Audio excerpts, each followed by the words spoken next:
baca translation.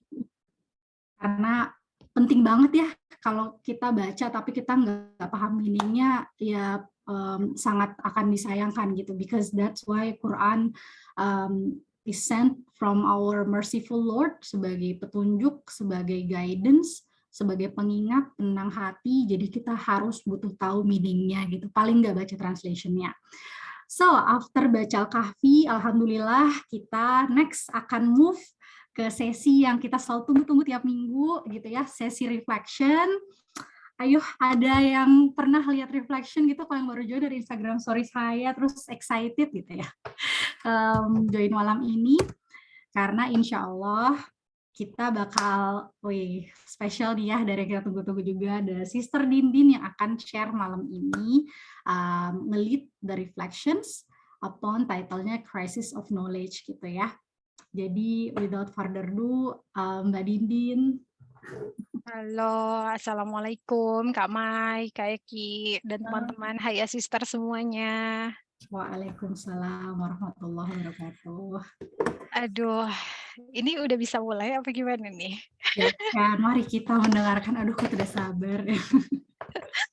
Oke, aku tadi kan masih ngelihat ada partisipannya masih ada beberapa ya, kayak sekarang langsung 3-2 aku jadi nervous. Oke, tapi bismillah ya teman-teman. Sekali lagi Assalamualaikum warahmatullahi wabarakatuh. Thank you so much Hai Jurnal, Kak Dewi yang udah kontak aku, menawarkan project burung buruk gitu ya. Jadi kayak cepet banget, kilat banget, kayak baru kemarin banget dikabarin. Aku jadi harus bisa diminta untuk sharing-sharing. Sebenarnya aku juga baru ikutan Haya Jurnal atau kajian Haya ini itu baru 2 kali, dan ini yang ketiga kalinya kalau nggak salah. Dan selalu masih yang listen along. Nanti bismillah lah ya, mudah-mudahan bisa recite juga ikutan. Amin. Alhamdulillah juga dikasih opportunity hari ini untuk bisa sharing sama teman-teman. Dan di kali ini tuh lebih ke sharing session ya teman-teman. Jadi harapannya adalah semoga Allah kasih taufik dan hidayah untuk kita semua melalui sharing session ini. Again, aku hanya fakir ilmu yang emang benar-benar baru belajar banyak tentang Islam, tapi ternyata enggak cukup gitu. Jadi rasanya untuk mengikat ilmu yang aku baca kayaknya lebih baik untuk di-share juga biar aku juga ingat gitu, dan teman-teman juga mendapatkan manfaatnya insya Allah.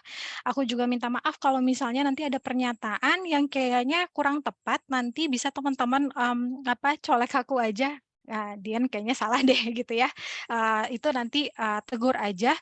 Mudah-mudahan aku langsung coba koreksi kalau misalnya ada kesalahan. Nah, sebelumnya mungkin banyak teman-teman yang di sini ada yang belum pernah kenal aku gitu ya. Mungkin lebih kenalnya sama Kak Mai dan juga kayak Ki gitu. Kalau di sini mungkin bisa nanti chat juga yang udah kenal sama aku. Sebelumnya memang kita suka follow-followan di Instagram. Jadi perkenalkan lagi, nama aku adalah Dindin. Sebenarnya namanya Ardini, cuma dipanggilnya nama panggungnya itu Dindin gitu. Dan aku tuh punya satu platform untuk nge-review buku, makanya namanya tuh @reading diary sebenarnya. Tadinya gitu. Cuma kan karena ada nama Din, jadi reading.diary. Seperti itu. Jadi boleh ya di-follow di Instagram. Oke, bismillahirrahmanirrahim. Itu kenalannya sedikit aja, dan aku hari ini sebenarnya topiknya kemarin books sama knowledge. Nah, sebenarnya yang aku mau angkat di sini adalah tackling crisis of knowledge through reading gitu. Sekarang boleh tulis di kolom chat siapa yang suka baca, atau kayak siapa yang masih susah nih untuk baca buku. Nah, itu boleh tulis di chat, nanti aku sambil ngintip gitu. Nggak apa-apa, tulis aja, nggak usah malu-malu gitu. Nah, oke, hadir. Nah, oh ya, masih banyak nih ternyata yang kayaknya agak jarang-jarang gitu. Misalnya masih susah banget baca buku, apalagi kalau sekarang tuh sibuk banget. Misalnya ada yang masih kuliah, atau misalnya ada yang ada yang masih kerja dan kayaknya sekarang tuh lagi starting new year, jadi Q1 ya, Kak Mai, ya nggak? Yes. Iya, gitu. Jadi udah harus dikejar gitu. Nah, next boleh. Nah, kenapa sih aku ngangkatnya soal ini gitu? Boleh di next lagi? Oke. Nah, kenapa sih kita tuh kayaknya, aku bahas soal crisis of knowledge, ternyata tuh ini penting banget gitu ya kalau dilihat-lihat. Tadi siang aku baru aja ngelihat ada salah satu reels, nanti mungkin aku share di story juga deh, ada, beberapa community orang-orang lewat lah ditanyain iseng, "Siapa sih nabi setelah Nabi Isa?" Dan mostly banyak banget yang nggak tahu siapa nabi setelah Nabi Isa. Siapa yang, tahu di sini boleh di chat? Yang tahu, apa namanya, siapa nabi setelah, Nabi Isa, dan banyak banget. Nah, kayak Ayu udah bilang katanya Nabi Muhammad SAW, benar banget. Nah, itu simple thing banget tentang, Islam gitu ya. Dan ternyata oke, dan ternyata sorry maaf Kak Ika, ini Ika ya?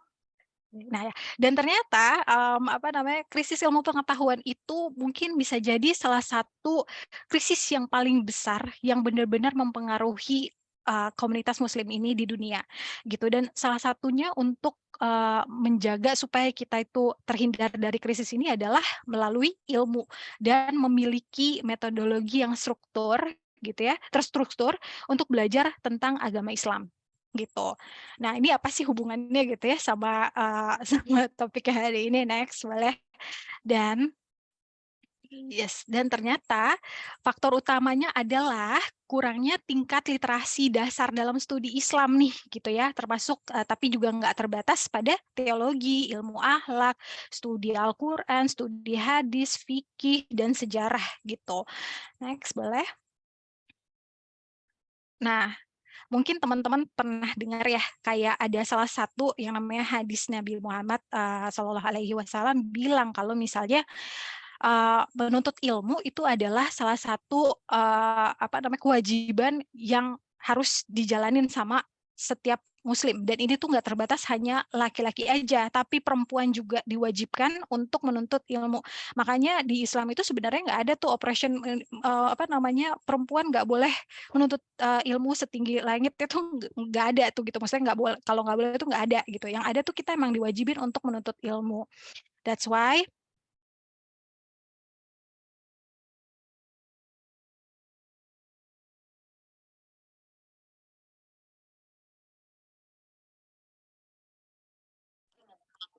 yang pertama oke, next. Iqra ternyata, bener nggak? Yang artinya adalah bacalah gitu, atau cari ilmu, educate yourself, atau be educated.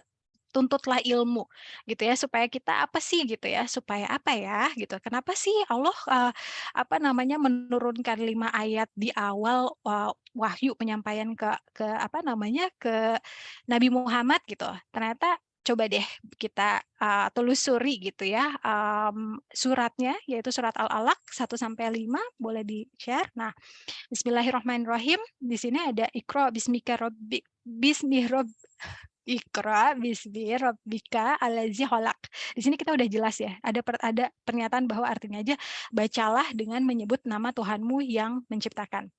Kemudian di ayat 2 di-share lagi tuh, dia telah menciptakan manusia dari segumpal darah. Ini udah ngomongin soal perkembangan manusia. Terus kemudian nanti yang ketiga, bacalah dan Tuhanmu lah yang maha mulia. Keempat, yang mengajar manusia dengan pena. Yang kelima, dia mengajarkan manusia apa yang tidak diketahuinya. Meaning, kenapa ya gitu? Kayak kita bertanya-tanya ya, kita bertanya-tanya gitu ya. Next, kenapa sih yang disuruh sama, apa namanya, yang disuruh sama Allah ke Nabi Muhammad itu adalah tentang baca gitu.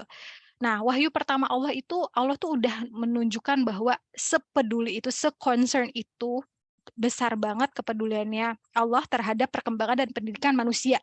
Makanya nyebutin kata Iqra, karena Iqra itu adalah untuk sarana memperoleh dan menyebarkan ilmu pengetahuan di masyarakat. Kalau nggak baca, kita nggak akan bisa nge-share tuh apa yang ada di dalam, apa namanya, berkah dari ilmu itu apa gitu ya. Terus udah gitu, di ayat itu juga ditekankan lagi tuh pertumbuhan pribadi manusia dalam memperoleh pengetahuan melalui membaca, menulis, dan menghafal. Tadi ada kata-kata pena, ya nggak sih? Nah, itu aja udah kok ditunjukin begitu ya gitu. Kenapa sih gitu? Ternyata memang knowledge itu sebegitu pentingnya. Boleh next lagi? Sangat banyak teman-teman kalau misalnya teman-teman mau ngulik lagi, itu ada banyak banget ayat-ayat ataupun hadis yang bilang kalau ilmu itu berkahnya tuh besar banget gitu ya. Dan di surat Fatir 35 ayat 28 Allah tuh bilang gitu kalau misalnya ilmu pengetahuanlah yang menyebabkan rasa takut kepada Allah dan mendorong manusia kepada amal perbuatan gitu. Nah, terus itu satu gitu ya. Terus yang selanjutnya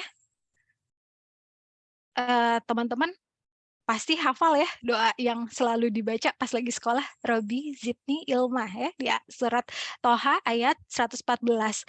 Nah, tahu nggak sih kenapa ada doa ini gitu? Kenapa ada kata-kata increase me in knowledge, tambahkanlah ilmuku. Karena ilmu pengetahuanlah itu satu-satunya hal yang Allah perintahkan ke Nabi Muhammad SAW supaya dia mintanya tuh yang banyak jumlahnya gitu. Bisa bayangin nggak teman-teman kayak kenapa sih ilmu tuh kayak penting banget untuk kehidupan manusia gitu. Nah, berarti udah banyak banget ya kita disuruh untuk belajar gitu ya, disuruh untuk mengenal ilmu Islam. Udah banyak banget. Ini baru 2 sih sebenarnya, tapi sebenarnya lebih banyak lagi kalau ini nggak muat waktunya. Oke, next. Nah, ada lagi nih hadis yang bilang katanya kalau misalnya Allah menginginkan kebaikan untuk kamu, dia itu akan memberimu pengetahuan tentang Islam.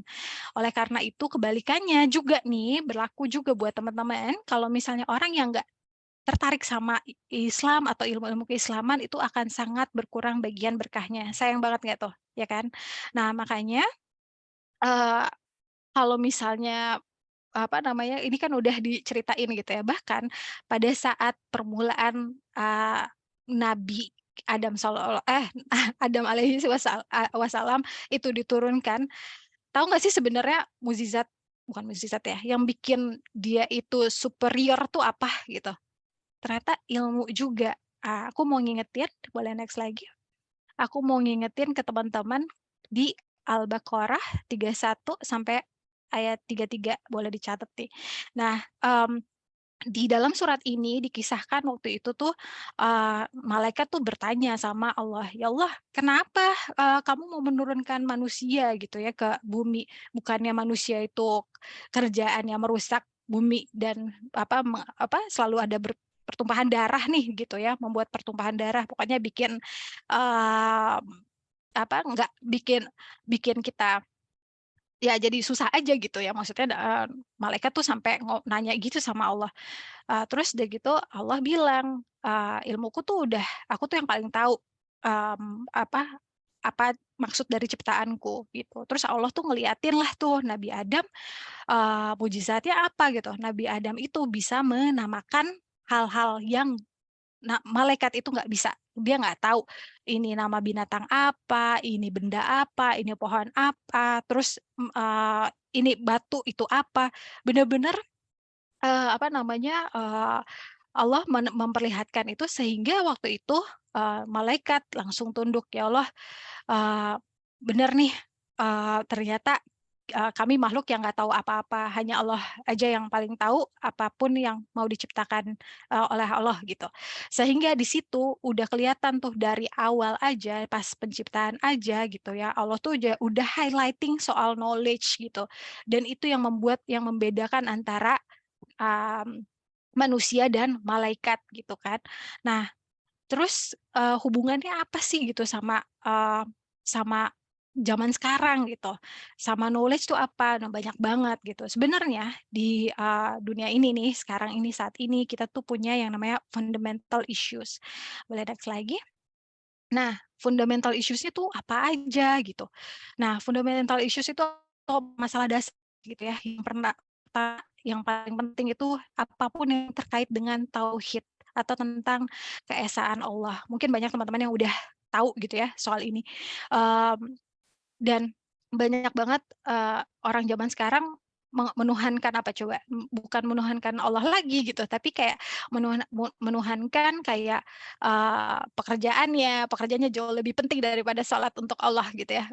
Banyak banget yang kayak gitu-gitu. Dan itu sebenarnya kaitannya tuh sama tauhid. Dan tauhid itu kalau misalnya kita belajar tauhid lebih dalam, itu pasti ngebahas soal kayak syirik kecil, syirik besar, dan atau syirik sugro dan kubro. Nah, pernah nggak sih kepikiran kalau ternyata sekedar kita ngelewatin waktu sholat berlama-lama kayak gitu ternyata ada hubungannya sama masalah ilmu tauhid.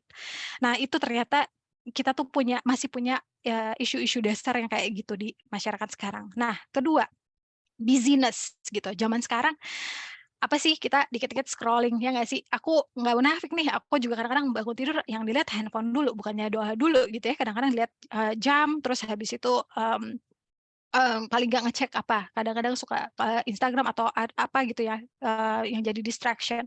Dan ini sebenarnya menjadi berbahaya ketika kita tidak mindful dalam menjalani hidup gitu. Dan ini busyness atau kesibukan ini yang bikin kita tuh jadi kayak ngerasa, aduh gue nggak punya waktu nih buat belajar agama Islam gitu. Nah, terus yang ketiga itu adalah clash in our communities. Banyak orang Islam yang mengaku Muslim, tapi dia pandangannya tuh apa? Berdasarkan Quran dan Sunnah atau tentang apa? Atau dia ngelihatnya dari dunia Barat yang lebih kontemporer, yang lebih modern, yang lebih sekuler, yang lebih liberal. Pokoknya terabas saja Halloween ikutan, misalnya Natalan ikutan, misalnya kayak gitu ya. Atau misalnya hal-hal yang sebenarnya nggak ada di ajaran Islam, dia ikutin gitu. Nah, itu juga menjadi masalah tuh buat pribadi muslim ataupun muslimah saat ini gitu. Dan jujur aja aku juga pasti masih banyak kena pengaruh karena culture kita kan ya, terus sama budaya-budaya barat gitu. Dan yang terakhir nih sebenarnya nggak banyak banget ya, cuma aku highlighting yang paling basic aja dulu gitu, yaitu adalah masalah moral. Moral kita tuh sangat-sangat gimana ya, sangat-sangat dipertanyakan di zaman sekarang. Coba deh kalau misalnya kita ngelihat entah itu berita kayak kumparan atau apa, kayak, ih dunia kok kayak nggak baik-baik aja ya kalau ngelihat berita gitu ya. Ada orang yang dibilangnya katanya ustadz tapi juga, mohon maaf Bu sekali ini ya, memperkosa, santriwatinya gitu. Nah, terus ada yang sering haji tapi ternyata korupsi gitu. Nah, ini kan ada masalah moral ya, yang dia juga mmm, yang dia tidak sadari itu gitu. Nah, next, sehingga teman-teman yang ada di sini itu punya kewajiban untuk tetap semangat mencari ilmu, khususnya ilmu Islam dengan cara apapun gitu ya. Dengan cara apapun, cara yang kayak gimana? Wah, sebenarnya caranya tuh banyak banget gitu ya, tapi nanti aku akan kasih beberapa ideas. Nah, sebelum kita masuk ke ideas itu, aku mau sharing juga nih, untuk bisa jadi teman-teman teladani gitu ya. Boleh next? Teman-teman tahu kan, mmm, ini, Aisyah binti Abu Bakar ya, ini adalah seorang kesayangannya Nabi yang dipuji karena kecerdasannya gitu ya. Ini yang harusnya kita teladani gitu ya, bukan artis-artis TikTok gitu atau artis-artis yang ada di Instagram yang kayak gimana, justru yang kita harus teladani itu, salah satunya adalah Aisyah binti Abu Bakar. FYI aja ya teman-teman, di antara para sahabat nih, sosok yang paling penting banget keberadaannya karena beliau ini terkenal sama ilmu hadisnya yaitu Aisyah. Nah, Aisyah itu telah meriwayatkan sebanyak 2.210 hadis, dan dalam Kutubus Sittah katanya Aisyah itu memiliki hadis kedua terbanyak setelah Abu Hurairah. Nah, selain hadis, Aisyah tuh juga polimath gitu. Jadi ilmunya nggak cuma ilmu agama aja atau ilmu fikih aja gitu. Dia belajar juga tentang kedokteran, tentang akidah, tentang sejarah bangsa Arab, sastra, dan syair gitu. Jadi kebayang nggak dengan media yang limited gitu, tapi dia bisa menghafal hadis, terus kemudian dia bisa sharing itu lagi ke sahabat-sahabatnya Nabi gitu. Dan teman-teman kalau misalnya nanti mau mau belajar tentang siapa sih orang-orang perawi hadis atau orang-orang yang ngerti hadis, teman-teman bisa baca di buku Al-Muhaditsat atau Ulama Perempuan dalam Bidang Hadis. Ini seru banget gitu ya. Teman-teman bisa cek bukunya. Nanti aku juga bisa share kalau misalnya ada digabung di grup WhatsApp. Nah, terus kemudian next lagi, ada yang bisa nebak nggak sih universitas apa yang pertama di dunia? Universitas Al-Azhar Kairo? Bukan. Univ Bologna? Bukan. Atau Oxford? Bukan juga. Ternyata universitas pertama di dunia itu adalah bernama Universitas Al-Qarawiyyin yang didirikan oleh Fatimah Al-Fihri. Didirikannya itu pada 859 Masehi, jadi hampir 100 tahun sebelum pendirian Al-Azhar Kairo. Dia terletak di Maroko, sampai sekarang masih releasing gelar akademik juga, dan dia masuk ke Guinness Book of World Records juga sebagai lembaga tertua. Jadi Fatimah Al-Fihri ini sebenarnya emang anak orang kaya gitu ya, tapi dia memilih mengabadikan hidupnya itu untuk ilmu pengetahuan. Dia buka perpustakaan, dia bangun masjid, dia bikin orang-orang kumpul untuk belajar, sampai akhirnya tuh dia juga sebenarnya dia salah satu yang hafal hadis juga gitu, si Fatimah Al-Fihri ini. Jadi sebenarnya orang-orang yang harus kita teladani itu justru orang-orang yang udah ini ya, muslimah-muslimah taat yang benar-benar bisa bisa menginspirasi teman-teman untuk tetap menuntut ilmu gitu. Next boleh.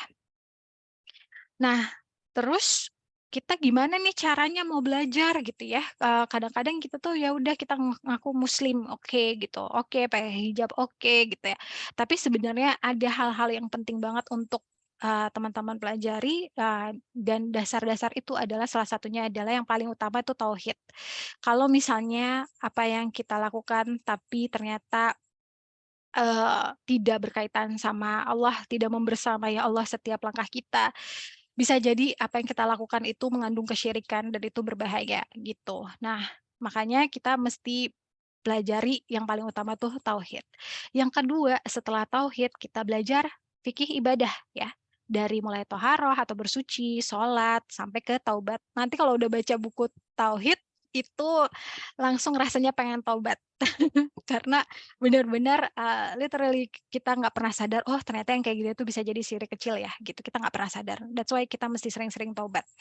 Nah, yang ketiga, tazkiyah al-nafs atau tazkiyatun al-nafs atau penyucian jiwa atau diri atau hati gitu ya. Jadi untuk menjaga amalan-amalan kita itu jadinya menjaga keimanan kita supaya nggak nggak jadi menjadi barokah lah gitu intinya. Nah, terus kalau misalnya kita mau getting advance, kita bisa belajar adab studies dulu. Nah, adab menuntut ilmu atau mengajarkan. Nanti setelah itu baru kita belajar Quran, baru hadis atau sirah nabawiyah misalnya. Gitu. So, sebenarnya banyak banget pelajaran agama yang emang mesti kita pelajarin, tapi paling enggak we as a muslimah itu paling enggak ini dulu deh, 6 poin ini aja dulu, ini juga udah banyak sih sebenarnya gitu. Jadi, kita bisa pelan-pelan untuk mulai belajar gitu. Nah, caranya gimana sih, untuk belajar, tentang agama Islam? Boleh next lagi. Ini ada beberapa ideas yang bisa kita lakukan gitu ya. Yang pertama adalah find a mentor. Find a mentor ini bisa cari ustadz atau misal ustazah gitu ya, orang-orang yang berilmu, yang lebih tahu daripada kita gitu. Terus kedua, kita bisa baca buku. Baca buku yang emang pastiin juga misalnya penulisnya itu sunni atau misalnya penulisnya juga nggak ada keraguan. Dan setelah itu kalau misalnya, aduh aku kayak tadi nih, aku jarang nih, susah banget baca buku gitu. Oke, nggak apa-apa, biar yang lebih mudah aja buka YouTube-nya, cari Sheikh atau cari guru-guru atau ustadz yang emang bisa dibilang dia legit lah gitu. Nah, bisa mendengarkan to a series of talks, misalnya Ustadz Omar Sulaiman atau misalnya Dr. Yasir Qadi atau misalnya Ustadz Noman Alikan. Pokoknya teman-teman bisa dengerin itu via Spotify ataupun YouTube gitu. Nah, terus kemudian jangan lupa ini adalah salah satu miracle, yaitu Al-Quran, yang kalau misalnya teman-teman pikir gitu ya, Quran itu kalau nabi-nabi yang lain itu kan dikasih, miracle-nya tuh hanya terjadi pada saat itu aja, bener nggak? Tapi Nabi Muhammad tuh dikasihnya Al-Quran gitu, Book of Knowledge, di mana buku ini tuh, buku Al-Qurannya sendiri tuh udah mujizat gitu, udah miracle yang bisa kita rasain hingga akhir zaman gitu bahkan. That's why Quran ini penting banget untuk dipelajarin. It's okay kalau misalnya, aduh kayaknya gue baru mulai nih gitu. It's okay to start now daripada kita terlambat gitu ya. Nah habis itu baru kita belajar sunnah. Nah, setelah sunnah baru deh kita belajar sirah, karena sirah itu biasanya bisa membantu kita untuk, jadi lebih terinspirasi ya untuk belajar meneladani orang-orang salaf atau para tabi'in atau misalnya, para nabi-nabi kita gitu. Jadi kita tahu message apa yang mereka bawa sebenarnya ketika, mereka diturunkan di dunia gitu. Nah, terus yang terakhir sebenarnya dengan teman-teman yang join hari ini itu sebenarnya udah salah satu usaha untuk, menjaga supaya kita tuh nggak jauh-jauh dari, belajar agama Islam gitu ya. Kita dengan ngumpul, holakoh kayak gini, adain kajian walaupun cuma sebentar-sebentar, it's okay. Misalnya teman-teman ikutan kayak, Haya Jurnal kayak gini, itu juga udah menjadi salah satu, usaha yang bisa dilakukan dan itu pun seminggu sekali kan gitu, kayaknya nggak terlalu sering-sering, tapi teman-teman sebenarnya bisa banget untuk, menyisihkan waktu at least 15 menit sehari aja untuk kenalan lagi sama Islam, selain baca Al-Quran gitu ya setiap hari, gitu. Nah, mungkin ini yang ditunggu-tunggu juga teman-teman, boleh next, yaitu adalah book recommendation to start. Nah, jadi teman-teman bisa, belajar yang tadi yang disebutin itu, buku apa, mau belajar tauhid itu bukunya apa ya, gitu ya. Kan aku cuma bisa sharing-nya tentang buku karena, ya emang soal buku aja gitu yang aku iniin. Nanti kalau yang link-link YouTube yang lainnya aku juga, eee, belum terlalu sering, lebih banyak aku baca buku daripada nonton YouTube, nanti aku lebih, balancing. Oke, next, kalau misalnya teman-teman mau belajar tauhid, sip, boleh di-next. Kita bisa belajar sorry, boleh back lagi. Kita bisa belajar kitab tauhid, ini karyanya Syekh Muhammad At-Tamimi atau Muhammad bin Abdul Wahab, itu satu orang yang sama. Terus atau kalau misalnya mau belajar karena kita muslimah nih, kita bisa belajar fikih tentang, fikih sunnah muslimah. Bukunya ada di sini, nggak tahu nih kelihatan atau enggak, yang ini. Aku kayaknya harus, blur my background dulu, kelihatan nggak? Nah, bukunya ini. Aduh, ya. Oke deh, terus kemudian misalnya mau baca-baca fikih, nanti kalau misalnya teman-teman ada yang butuh, referensi, boleh banget, teman-teman bisa, DM atau ya itu tadi ya, bisa WhatsApp juga, aku ada di grup. Terus misalnya teman-teman mau belajar tentang taubat tuh kayak gimana sih gitu, bisa baca bukunya, Ustadz Omar Sulaiman yang judulnya Repentance, itu ngena banget di aku. Terus kemudian juga kalau mau baca-baca, di orang-orang atau kaum-kaum yang diazab juga bisa gitu, biar kita makin sadar gitu ya, apa sih maknanya tobat gitu ya. Terus kemudian juga kalau mau menyucikan diri, misalnya mau tazkiyah al-nafs, itu bisa baca bukunya Tazkiyatun Nafs, dari Dr. Ahmad Farid.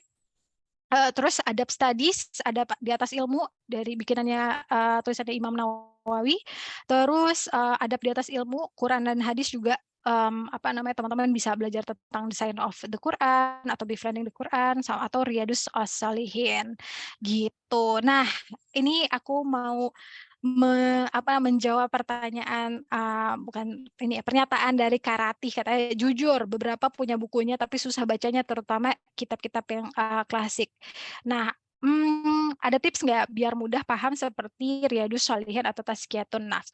Jadi gini teman-teman, sebenarnya kalau misalnya mau belajar, tentang Islam itu kita emang aku tahu sih pasti banyak, apalagi yang misalnya, kayak aku sendiri aja tuh kayaknya kalau mau baca fikih, sunnah wanita tuh nggak bisa sekali, habis gitu. Jadi kayak caranya gimana? Caranya adalah kita cicil. Misalnya bulan ini aku mau ngambil, topiknya tentang toharoh gitu, atau misalnya, tentang, sholat gitu, di bulan depan tentang sholat dan seterusnya gitu. Tapi sebenarnya teman-teman, kalau misalnya nggak mau yang berat-berat dulu, apalagi belum biasa, membaca, teman-teman tuh sebenarnya bisa baca yang temanya tuh self help tapi yang Islami, kayak gitu. Eee, apa, mmm banyak banget buku-buku yang aku baca, tapi sebenarnya itu bukan buku-buku agama yang kayak tadi yang aku sebutin di sini, tapi buku itu tuh bisa mempengaruhi banget aku untuk membaca buku lainnya yang lebih deep gitu. Jadi kayak misalnya tuh, tadi, aduh mau baca yang Tazkiyatun Nafs, aduh kalau masih berat nih gitu, oke nggak usah langsung ke Tazkiyatun Nafs dulu deh gitu. Baca aja dulu buku-buku self, improvement Islami gitu yang kira-kira, kayaknya kamu lagi butuhin gitu. Sebenarnya banyak banget, yang bisa teman-teman,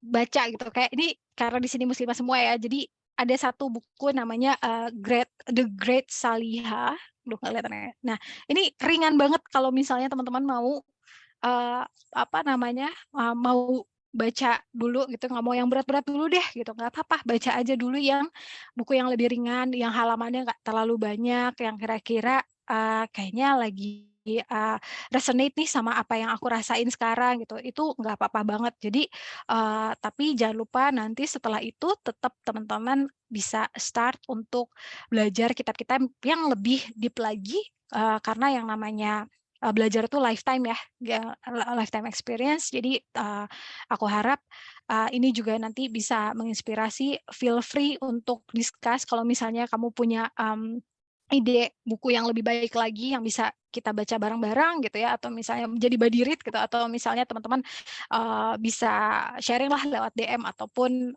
WhatsApp gitu. Gitu deh, mungkin kalau ada yang mau sharing juga atau mau bertanya boleh. Gitu, Kak Mai, aku balikin lagi deh. Masya Allah.